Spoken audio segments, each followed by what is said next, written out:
The Pediatric Lounge, a podcast taking you behind the door of the physician's lounge to get a deeper insight into just what docs are talking about today. From the clinically profound to the wonderfully routine and everything in between.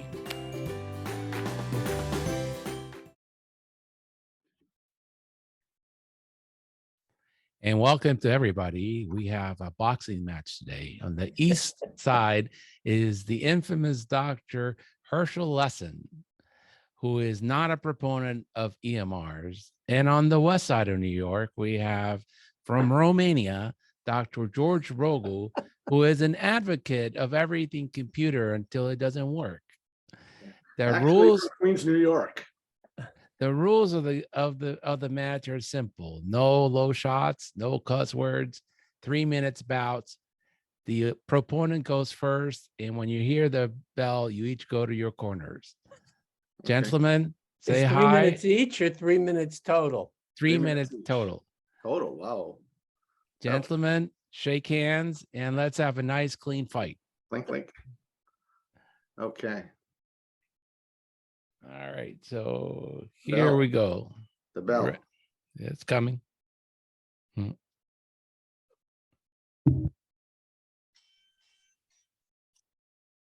little louder. That's as loud as it's going to get. Let's see. Probably should get. All right. All right. What? EMR, telehealth, texting? Why do we need all this? You know what? I think it's needed because it'll help to advance, I guess, medicine, and it'll help to advance medical care of people. I've lived the paper world and I lived the EHR world.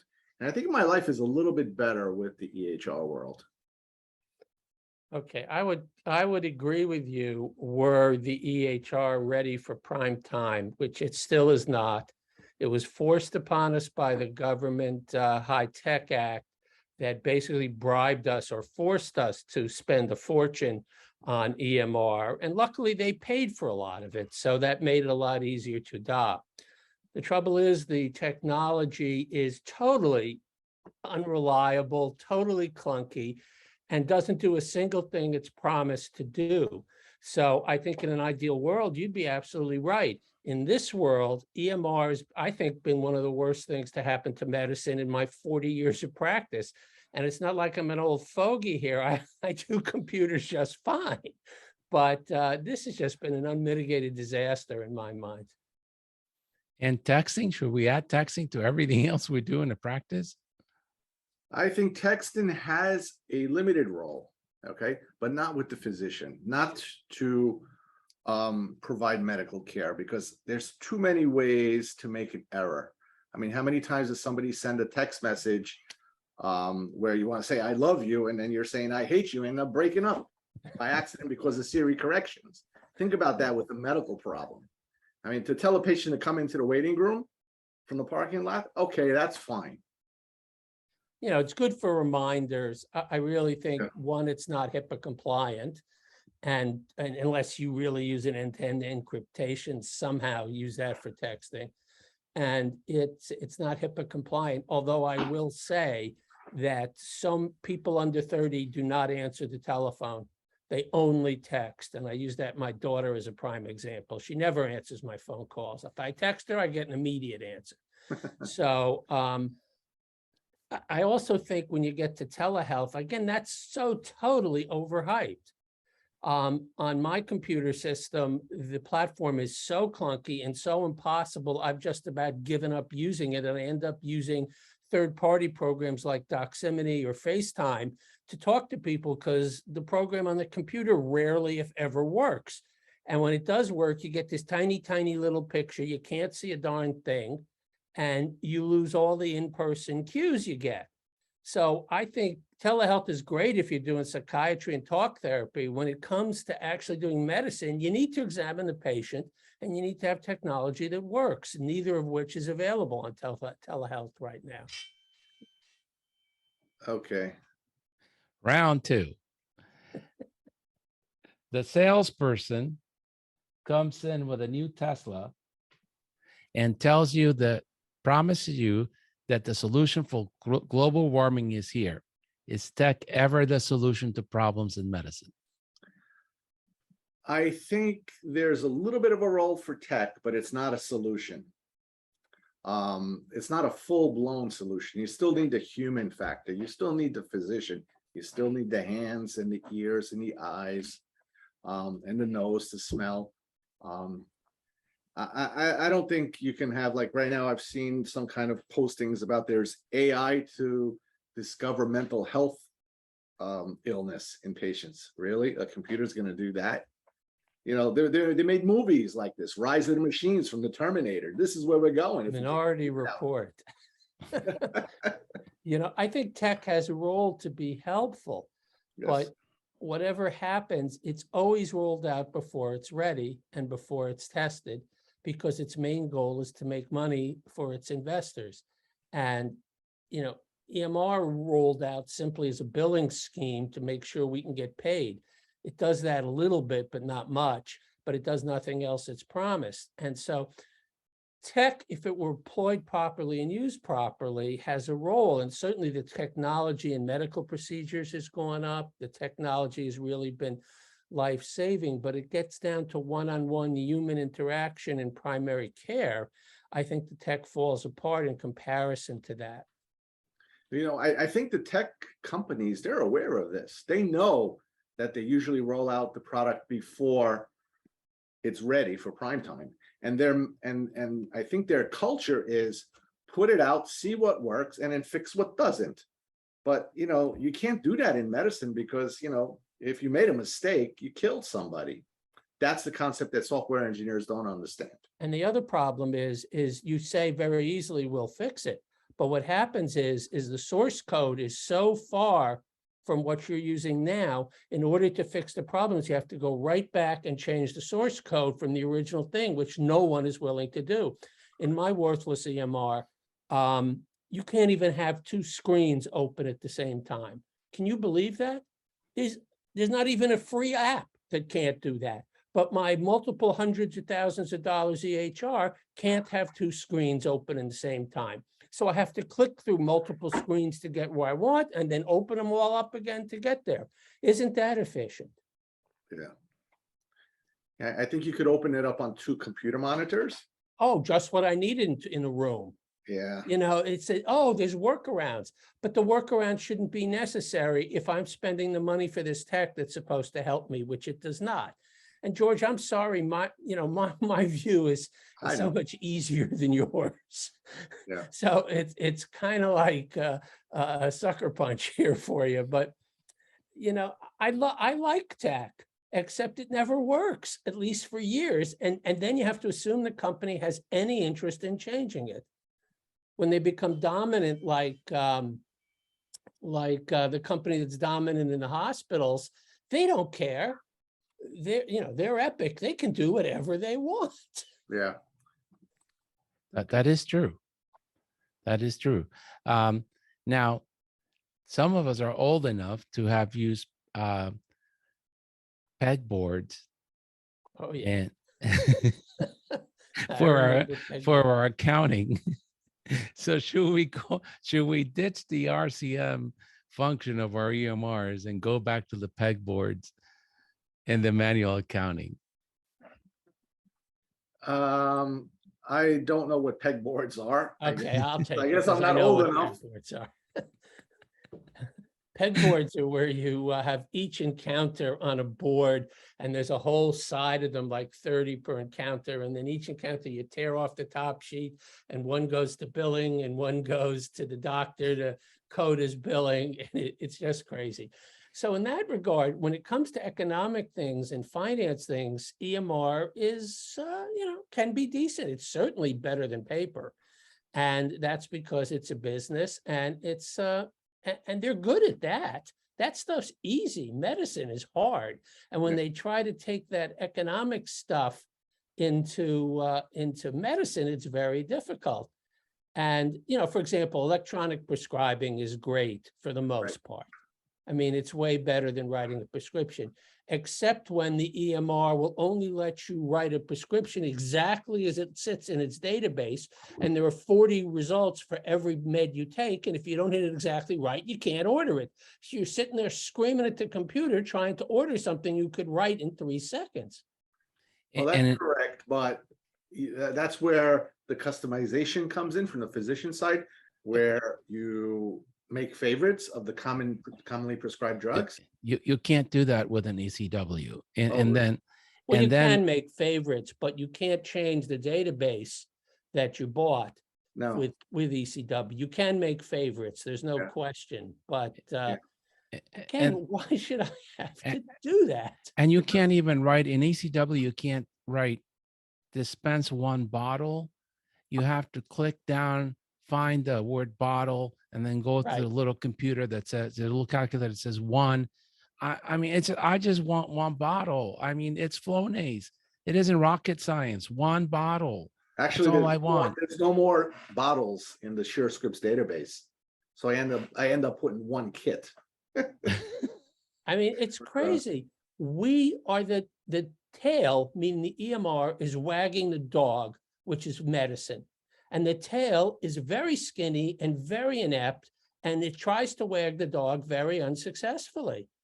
And people don't realize what a nightmare it is to practice with EMR unless you use a workaround like a scribe or something else. You were talking about economics and billing. It's very good at that. There's no question it is much better than doing it on paper. That I'll give them. Yes. But it's the rest of the stuff that's so nightmarishly bad in my Correct. estimation. But you know what's interesting, guys, is the new age doctor, the younglings, they get it quickly. I mean, I get third-year medical students that rotate through my office. I got them fully operational as my scrub within a day. That's amazing. Well, they're better at computers and they're used to it, and they don't have our institutional memory of us old folks. Yeah. Thinking that it was better before. Now, you Right. know, I say, oh yeah, I'd like to go back to paper, but when the computers are down and I try to do it on paper, it's also very difficult.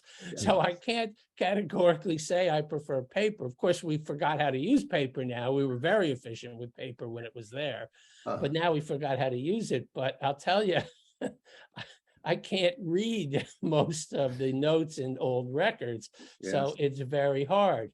Yeah. Let me tell you a funny story with paper. We have backups and everything, you know, redundancy, so we never go down. We use Office Practicum and we have 2 lines.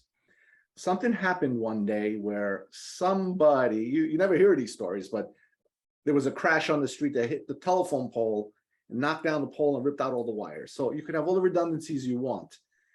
The wire was clipped from the outside. We're done, no paper. It was a day that I got stuck at the hospital, so I was to the office a little late. All of a sudden I see the parking lot. I drive in, waiting room full of people, nothing moving, parking lot full. And I asked, what's going on? He says, oh, internet's down and we can't do anything. So the computers are down. And I look at the doctors, they're like a deer in headlights, because they're all young doctors that never worked on paper. So for an hour, nothing happened. Nobody was smart enough to engage, get a piece of paper, write down their names, and write a progress note on the back of a piece of paper. Well, we have a protocol for when that happens, because it happens often enough that we have a protocol where either ECW goes down, which is not an infrequent experience. And we do have lots of backups, but the thing goes down often enough that we have procedures to just to drop the paper and then procedures to scan the paper back in. It's just crazy. Yeah, we got fortunate with Office Practicum. It never goes down unless the pole goes down. But the interesting thing was lucky. all the doctors that were there that could have made the decision to execute onto paper, they didn't know what to do. And then the question came about, so how are we going to know what they're here for? Who are they supposed to see? What are they here for? And I said, you know what? Ask them a question. Take a history, for God's sake. I was telling them rocket science. It was amazing. You know, within an hour, everything was settled. But and, you know, that brings up the question of, I do a lot of medical malpractice testifying for defense and for plaintiff. So I get to look through a lot of records, and I've been doing it for 35 years. So I remember going through the original paper records and perhaps being able to read one word in 5. And I got very good at deciphering chicken scratching, and I could guess a lot of times. And other times I got to ask for the doc to write a transcript of what he wrote. But now I get EMR, and EMR can best be described as word vomit, okay? Yes. You get a checkup, which I used to do on a quarter of a page, now takes 14 pages for a checkup, redundant nonsense, stuff no one wants to read. And when you get a hospital record, I remember getting a 1,000-page hospital record and excerpting the actual information in that record less than half a page. And it was just astounding. So I think in malpractice litigation now, it used to be if you didn't write it, you didn't do it. Now with templates and copy and paste, if you did write it, you didn't do it. So it's really terrible. So how did we get into this mess? It was the Obama administration with their friend Glenn Tillman, who's a proficient entrepreneur in the medical technology arena. He was the CEO of Allscripts. And they decided that, so what Allscripts did that was great, they created that electronic prescribing, which I think it is, you know, it's clunky, but it does help safety for the patient, and it streamlines some processes. And they decided that every physician in America had to be on EMR. Can I just interrupt yes. 1 second? When you say it prevents mistakes, it does no such thing, because there's all a list of boxes, and it is so, they're all very similar, and it is so easy to check the wrong box and send the wrong prescription. It's just astoundingly easy, and that's true throughout the record, is that when you use databases, it's immensely easy to make mistakes, and there's no real corrective process built into the programs. Right. Right. But it was hard for the pharmacist to read my chicken scratch. Agreed. So my father was a pharmacist, so I know. So I think in that regard, it does help, you know, but how do we get there? I mean, the promise was it was going to fix healthcare in America if we all had EMRs. And I forget when he was president, but I think it's been more than 8 years ago. And I don't think healthcare has been improved. It's not less expensive, and people are dying sooner. So what went wrong? I think there was a lot of mandates by the federal government to make like a template of what an EHR should be. But just like with all mandates and things, it's usually these academic people that say it should be like this. And, you know, if you have a whole lot of stuff and a lot of buttons just to make sure you capture every piece of information, it makes it unusable for the regular routine person, because it wasn't created by a person. It was created by, I guess, an institution. It was created by little propeller hat guys, yeah, who don't know anything about actually seeing a patient. Correct. And even when doctors are involved, they're generally ignored. So it has absolutely no relationship to the end user. It's written by engineers for engineers, what they think an engineer would do in a doctor's office. Yeah. And I remember 30 years ago, probably more, 35, 40 years ago, I went to the AAP's national conference, and I saw the Pediatric Office of the Future. Yeah, I remember that. And I saw that for about 20 years, and it never changed, and it never happened. And now that it's happened, I wish we could go back to the Pediatric Office of the past, because it's designed by gearheads for gearheads, and no one ever consults the end user. And the government mandates that you mentioned, what they did was they forced us to adopt crappy technology. And then once you adopt the crappy technology, it's too expensive to change it. Plus, the crappy technology companies do everything in their power to make it impossible for you to pick another company, between cost, stealing your data, and making it very difficult to switch over. So we got here because the government decided we were going to be on EMRs, regardless of whether they were any good. And now that we're all on EMRs, surprise, they're not any good. Yeah, right. You know, there was a lot of technology in the past that actually was good. Smaller companies, like, do you remember that company Encounter Pro or JMJ? Yeah, I know. I never used them. I used them for about 10 years. They were fantastic. I was able to get a physician to use the computer within a day or two, fully operational. It increased workflows, billing, it increased procedures, vaccinations, office efficiencies. It helped with a lot of stuff, and it wrote a pretty good progress note. That's what we needed. It needed to stop there. But that product got killed because big companies took out the little companies because it was too complicated, too expensive for them to keep up with all these meaningful use certifications and mandates, and they just couldn't do it. So they just killed it, put it away. And then the big companies, ECW and so forth, Athena, Epic, all those guys, they have a lot of deep pockets, so they could pay for all their certifications and continue with their clunky products. And they can pay for the lobbyists in DC too to keep it the way they want it. Yeah. I have another conspiracy theory. I think that the people at CMS, the bean counters at CMS, and the insurance companies and the bean counters at the hospital really enjoyed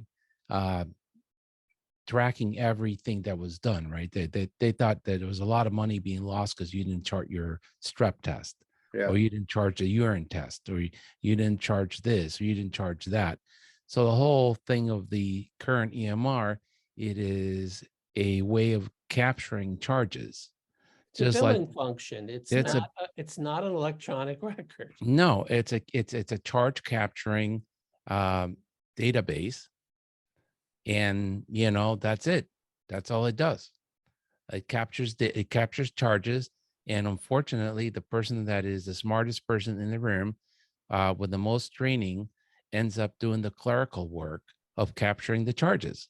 Correct. And you would not have the CEO of Apple Computers capturing charges at the checkout of the Apple store. That they would fire him the next day.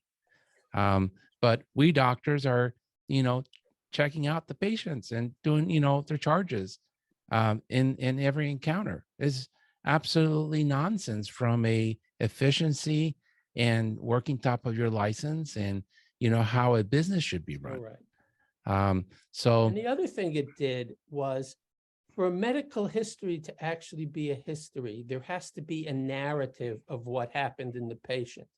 What EMR has done has destroyed any ability to do a narrative and made everything into a collection of lists that the computer writes up as a narrative, but is clearly written by a computer and makes absolutely no sense.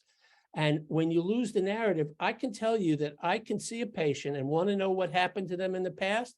I cannot figure it out because very few of my associates will actually type free text anything. And being old, I free text almost everything because the collection of lists is useless to me. And so as a result, it's cut my productivity in half.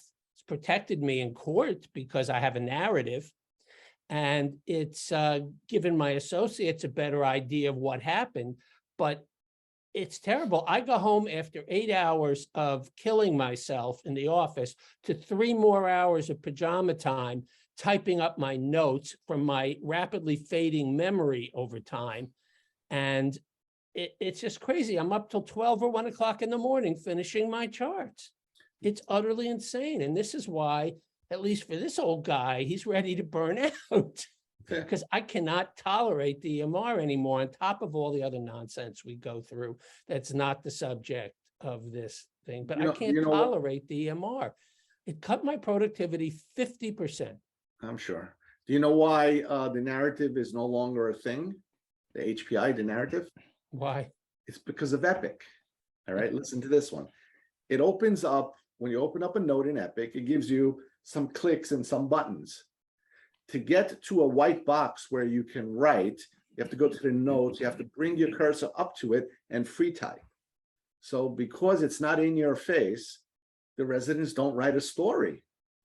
Well, ECW, I have to say it's easy to free type because they have free type spots everywhere. So, yeah, but they were broken in residency because they all used Epic.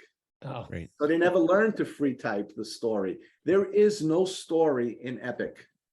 It's all a bunch of gibberish. Oh, Yeah. I mean, I literally, I said, I can get a single progress note that's 40 pages long.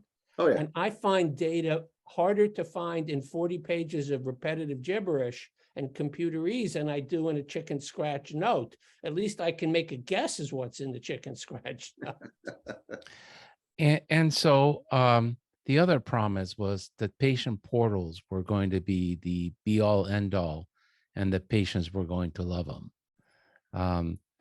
What do you guys think about these patient portals that are only used by 20 or 30% of the population because they just don't like it? You know what? I think patient portals have a value somewhere, but the portals of today, the big portals that they have, they're created with databases and buttons and boxes to give you the allergies, to give you the vaccine. The patient needs to have a reason to go to the patient portal, all right? And the reason is A, make an appointment, B, get an immunization record, or C, get a refill on medications or a school form. That's why Find they out would your go to the lab patient results portal. because the doctor Or get your doesn't lab call you. results. A lot of the companies, they don't do that. There was a company way back, I don't know if you remember them, Concierge MD. I've heard the name. I'm not. They were familiar. fantastic. We had them. We were one of the first to use them. They were agnostic to EHRs. They were able, that was back in the days when we had PCC, and they were able to interface with PCC. So people could actually go into the patient portal, right? Get some information about ear infections, and then click a button, make an appointment for tomorrow at 9 a.m. because they would see my schedule that at 9:15, there's an opening. Now, if I don't, when the office opens at 9 o'clock and nobody's coming in at 9:15, right? So it filled up our morning. People were able to, it wasn't request an appointment. It was a real-time appointment that went right into PCC. And you were able to communicate with the patients. You were able to give them the progress, what is it called? The school forms were in there. The vaccination record was in there. It got rid of a lot of the redundant work. And then what happened? Somebody took them over, killed them, put them in a vault, and it's dead. Yeah, they got taken over by the big EMRs. Yeah. They make you use their portals, Yeah, which are just as bad as their EMR correct. and fairly useless to anybody who really wants to know anything. It's great for looking up lab values. Yeah, It's terrible for the doctor says, your results are stable. Your results are normal. When they're not stable and they're often not normal. Because it's such a pain to write that on every single lab, correct. and people don't do it. I always prefer to call, although I do write something on every lab on the portal. I try to write even a narrative on the lab saying, you know, this value is elevated, but it's not clinically significant. I don't know if that ever gets translated into the portal. Yeah. But the portals stink too, and people don't like them because they don't want to sign in. They don't use them often enough to remember their passwords. Correct. And, you know, it's difficult, but it'd be great if it were easy to print out your forms and get your immunization record. Yeah. And people do like portals if you got one that's good again. It's the same thing as garbage in, garbage out. The problem is people, I think with portals, it's the uptick of the portals that was the problem. Very hard. You know, the staff doesn't believe in it, one. And if the staff doesn't believe in it, the patients won't.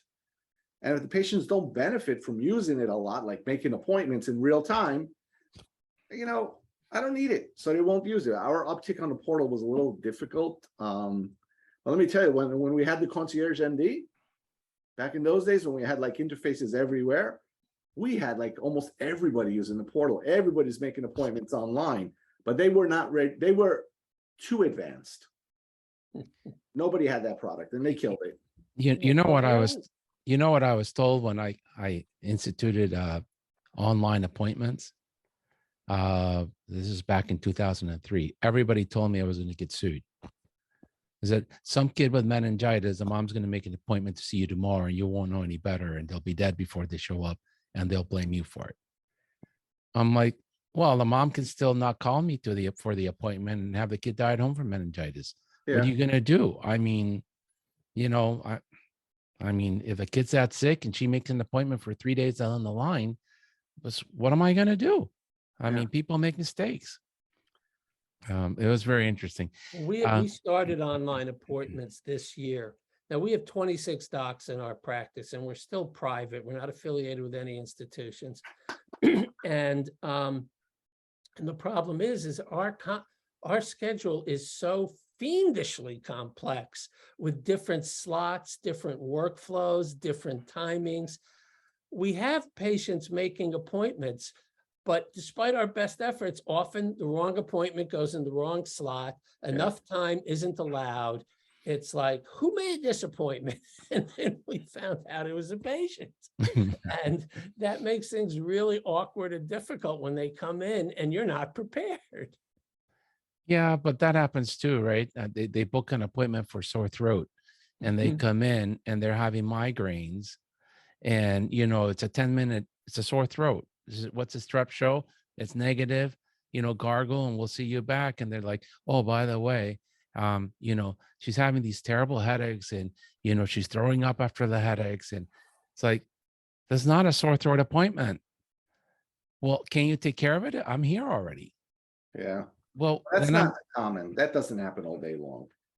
You'd be surprised. I mean, I a lot see of that. patients know that if you give them certain buzzwords, they'll get an appointment that day, and then they'll address what they really want to address. Yeah. And the other problem is everybody wants everything done on checkup. So you do your checkup, and then they want a 30-minute discussion about the 4 chronic problems the kid has.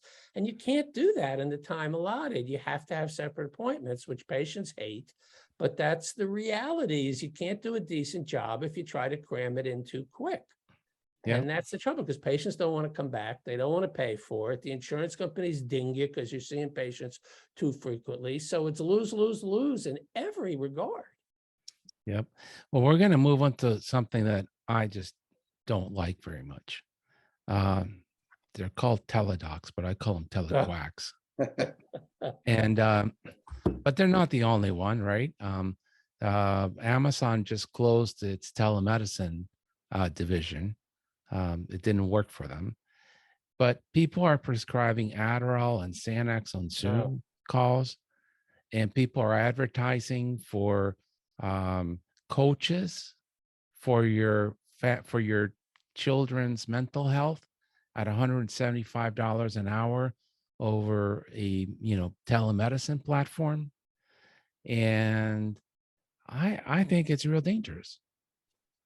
Well, what you're describing is actual criminal behavior, where they are prescribing Adderall against all guidelines. It's a controlled substance and it's criminal, and hopefully they get taken down. The more common thing is you get a teledoc, and they sell and using teledoc generically here, not just for the company, but you get a teledoc that sells their plan to the insurance company. Say, look how much money this will save you. We'll save you all these expensive visits with the doctors. And they hire a retired surgeon who's older than me, which is pretty old, and in Wyoming, to talk to some New York City urbanite about their kid's ear infection. This guy hasn't seen an ear infection in 50 years or ever. And he couldn't recognize a sick kid if it fell on him. But, I'm waiting for the malpractice lawyers to get their heads around how utterly terrible this is. But so far they haven't. It seems like they have deep pockets. It's easier to sue us who get at least try. They should be suing these big companies left and right for malpractice. Yeah, I did some teledoc work back during the pandemic. I had COVID early on, so I was bored. I was in lockdown by myself, so I had an account. So I started logging in, and I found that a lot of people, they just needed somebody to talk to. They really had not a whole lot about anything. I don't think I prescribed any medication to anybody. I may have sent a couple of people to like an urgent care. But, and then I read some of the notes. I mean, my limit was like up to 21 or 22. Not many people in pediatrics are using the teledoc. There's very, I mean, people think that I could do teledoc and make a living out of it. No chance in pediatrics. Maybe adult medicine, but no chance in pediatrics. There's just no business. And, that may be true. I mean, I don't know the data on it, but the insurance companies are offering it as a way to avoid the doctor, and that's how they're marketing it. Yeah. For adult medicine, I guess it's okay, but the real adult medicine, I don't know. It's really, really hard. I mean, I have internist friends. They won't touch the teledoc because they know how complicated people are, the elderly. Yeah. So the one vexing question I always have, and since Dr. Lessin is a malpractice specialist, what's going to happen 20 years from now when a newborn of today comes in with a sprained ankle and deep buried into 20 years of 5 and 20 pages notes is some critical factor that is just going to be impossible for me to figure it out because I can't review that medical record no matter how smart I am. And there's a bad outcome. Well, the way the system works is someone calls a lawyer, the lawyer listens to them and tries to decide if this is worth his time, meaning he'll make money on it. That's the only reason they take cases. And then they'll do what they always do. They'll get a nurse or somebody inexpensive to review the records and try to dig that out. And then they'll send it to an expert for a little more expensive brief review to say, if do you have a case here, should you drop it?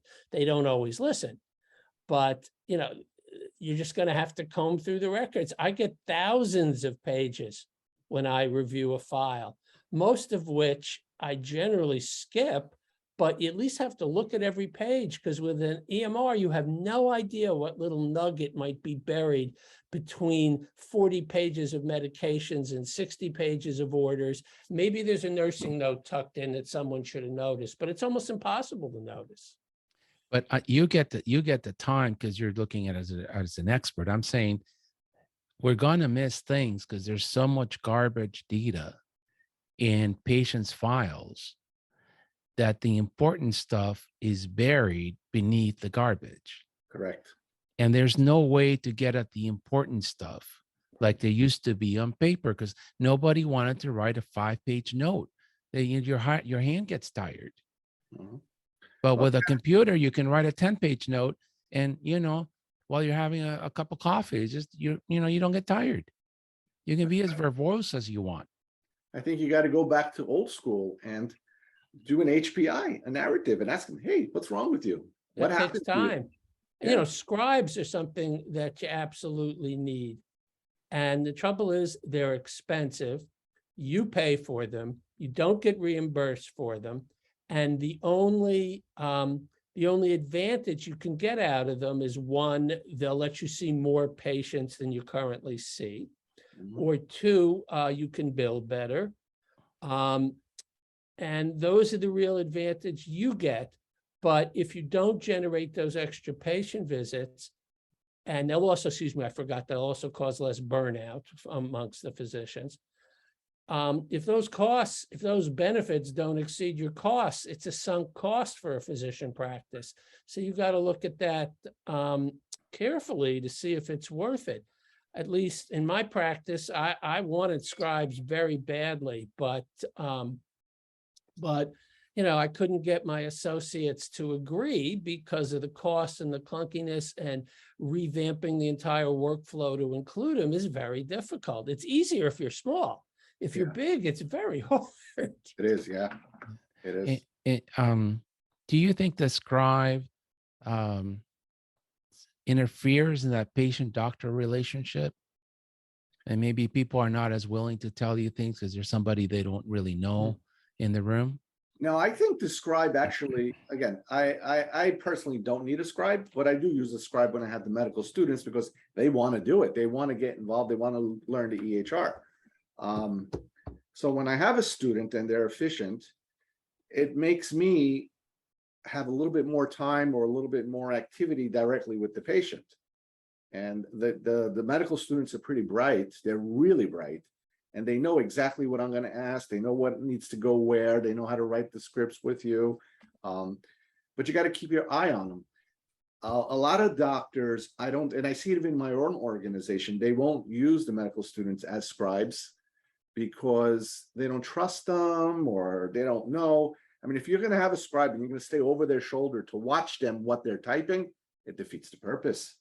You got to let it go. But your question really was, are patients going to be as open because there's a non-involved third party in the room? Now, the patients And love it. I don't know for a fact. I mean, you'd have to ask someone in a hospital system where they do have a lot of scribes, because cost doesn't seem to matter to them, because they can just do one more hip replacement and pay for the entire pediatric department scribes. You know, I just don't know the answer to that one. And so what I've seen and I've read is that EMR was a colossal disaster, from the implementation to the design, and how it's not really solved any problem in medicine. So much money was invested in this adventure that we're not going to be able to get rid of it. But the second phase is to build add-ons to it so that it actually is functional and people can live with it. And some of those add-ons there are two companies, for example, that are very interesting. One's called Bridge, and the other one's, I think it's called Simply Speak, and Susan Zerode is using it. And you can dictate your note and then review it, and then click on a button and it puts it in the right spaces in the EMR. The Bridge, which I think is a little more interesting, it also creates a summary of the visit for the patient, and it knows how to pick up the to-do things. Like if you say, change a diaper often so the kid doesn't have a diaper rash with this antibiotic, and put this cream on the diaper, and give the baby probiotics, it gives the patient a list of what the doctor told them to do on an app.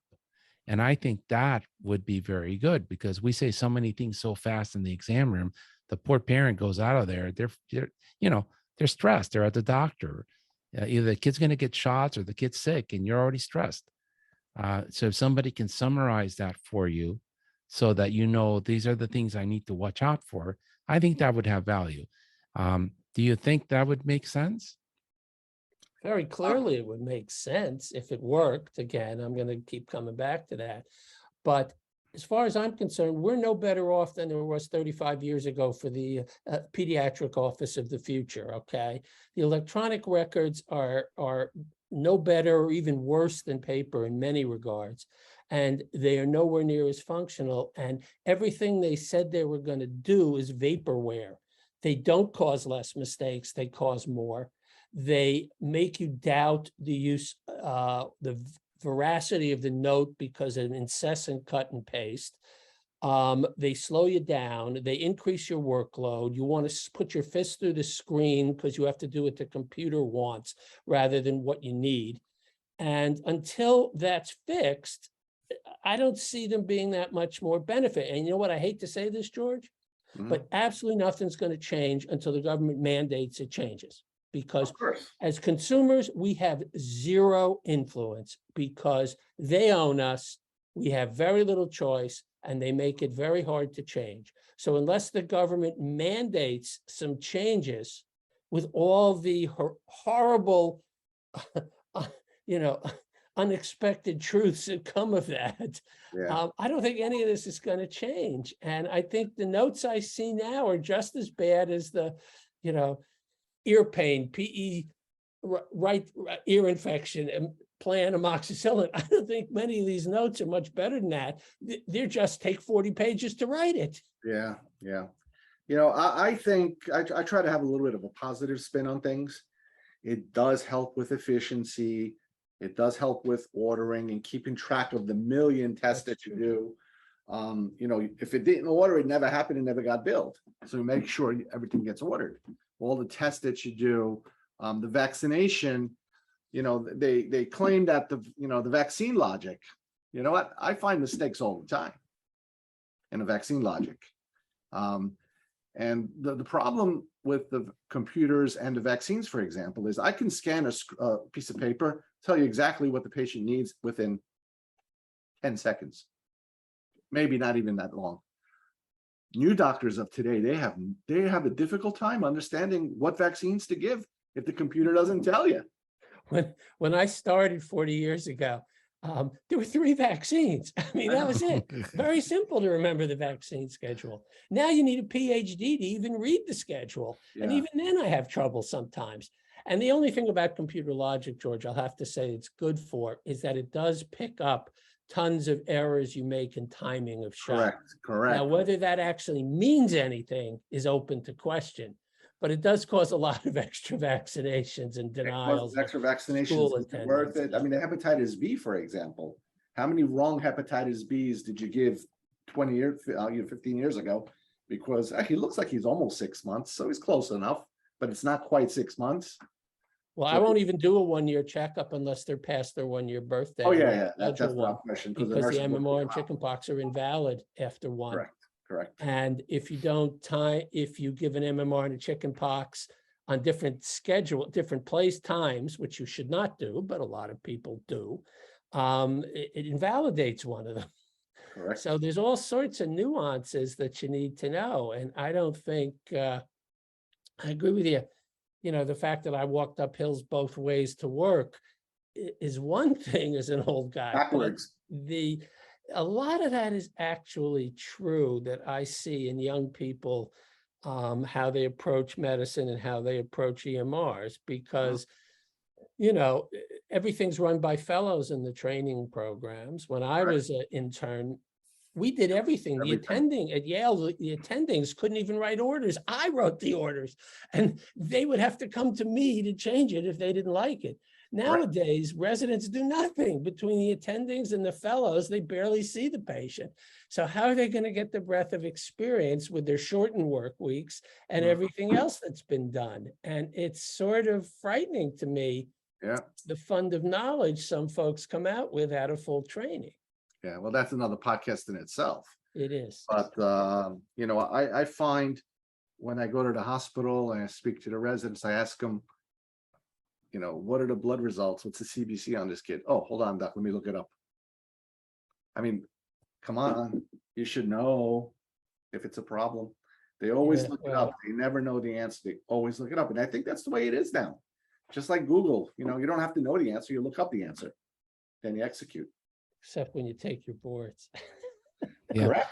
And maybe that's why they're having a difficult time with the boards. I mean, I remember when I came out of residency, I went into private practice on July 2nd, was my first day. I came out after working at Jacoby in the emergency room for years. Said, boy, this private practice business is really, really easy. Piece of cake. Now they coming out, you guys work way too hard. It's like, I don't know. And all the new docs, nobody comes to work in July. Do you know that? They all come like right after the boards. They got to study for the boards. I don't know. So for those in the audience that aren't as old as I am, before computers and laptops, you used to have a clipboard with all your patients and all their labs written down. Yeah. And that to do things like I need to go down to the radiology, look at his x-ray. And then when you went down, you would write it down at x-rays normal. And if you didn't remember the top, peripheral brain, as we used to call it. Yeah. Your notebook that includes everything you needed to know that you carried in your pocket. Correct. And the lab code, you know, the white code, you would not go to work. That was more important than the stethoscope, because there's always a stethoscope laying around somewhere. Yeah. And the pegboards, George, they look like huge spreadsheets, but in paper with carbon on the back.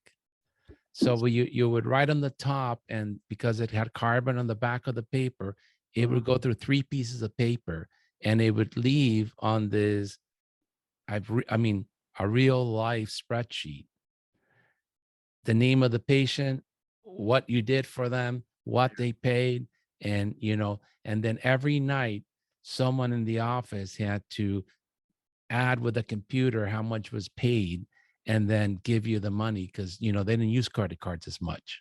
Right.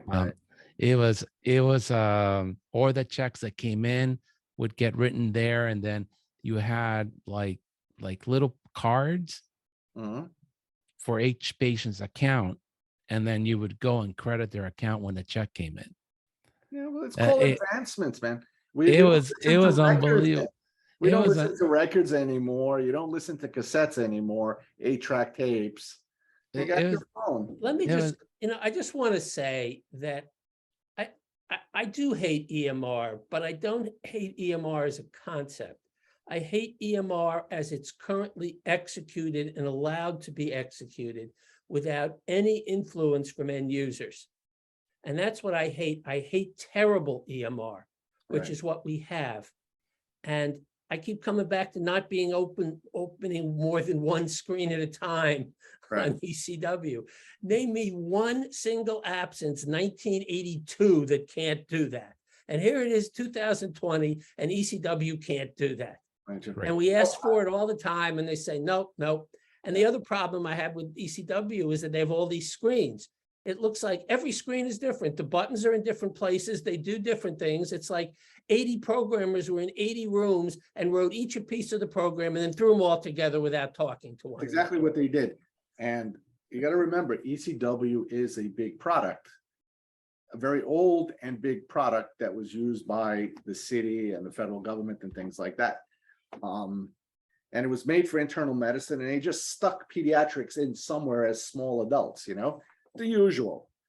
There are products out there, PCC and Office Practicum, that are pediatric specific, Right. pediatric driven. I've demoed both of them, and they're both pretty fantastic.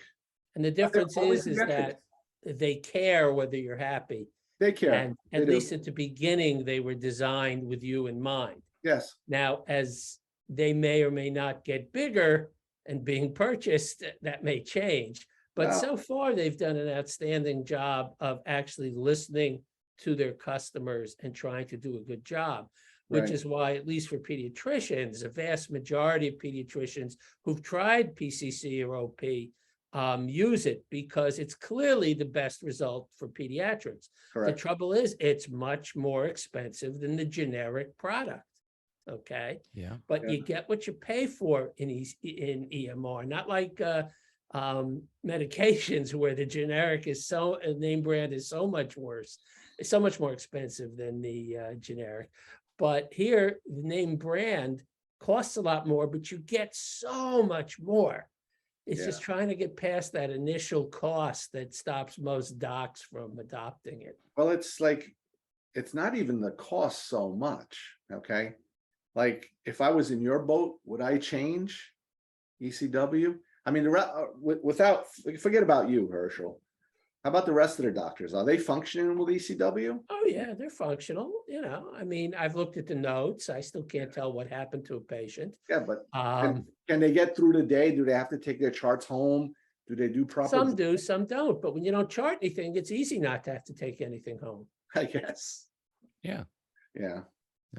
But I think Herschel's point is very valid. He uses an iPhone, he uses a Mac laptop, and these things are easy to use. You don't have to spend 2 days in a classroom learning how to use them. They're intuitive.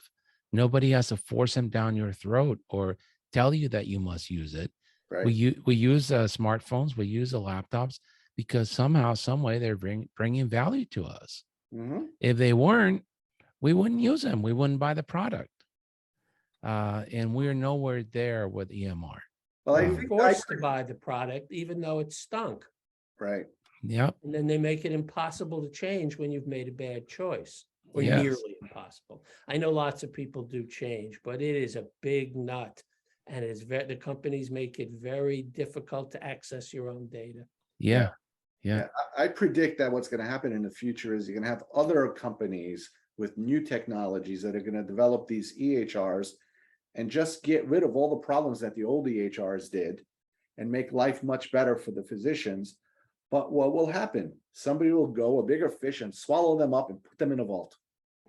That's what will happen. Well, the way the data is structured is difficult to change it. Yeah. Well, if you rebuild the structure from the beginning, from the bottom, the foundation up, and you get rid of all the problems and the mistakes that they did, and God knows there's lots of problems. But to get it certified to the government so that Then all that starts. Then then you have to do it structured like the government thought about it, and that was that was the original sin. Yeah, that was It was the government decided how it needed to be structured, not the physicians. We're not going to do politics. No, And, but it's you know, just, that's what makes me afraid when I said you need government mandates to get this to change. The government mandates come with governmental regulation, which if you think we do too much extra work for total nonsense, they make us look like pikers. I mean, Correct. when you correct. try to do stuff for the government, it's astounding. Yeah. yes. I think we just got to do our jobs. Just deal with it. Go with it. Hard to do these days, though, without feeling like the old concept you ought to do another podcast on is moral injury. That's what you feel practicing a lot. That's your next podcast, Hershel. Moral injury. Well, this has been a really fun time. We'll wrap it up and get back to the other things we need to do in the day. But it's always good to see Hershel share stories. Yeah. All right. Mm. Thanks a lot, Hershel. Thanks. Take All care. right. Thanks for having me. Stay safe. Anytime. All right. Bye. Bye-bye. Thank you for listening. This has been a production of the Pediatric Lounge. On the show notes, you will find links to our co-host and other important notes, as well as a timetable of the topics discussed today. Don't forget to follow us on social media and subscribe to wherever you listen to your podcast. Leave us a great review, as it helps us greatly. In the meantime, we will see you next week. The Pediatric Lounge. The conversations are not intended as medical advice, and the opinions expressed are solely those of the host and the guest.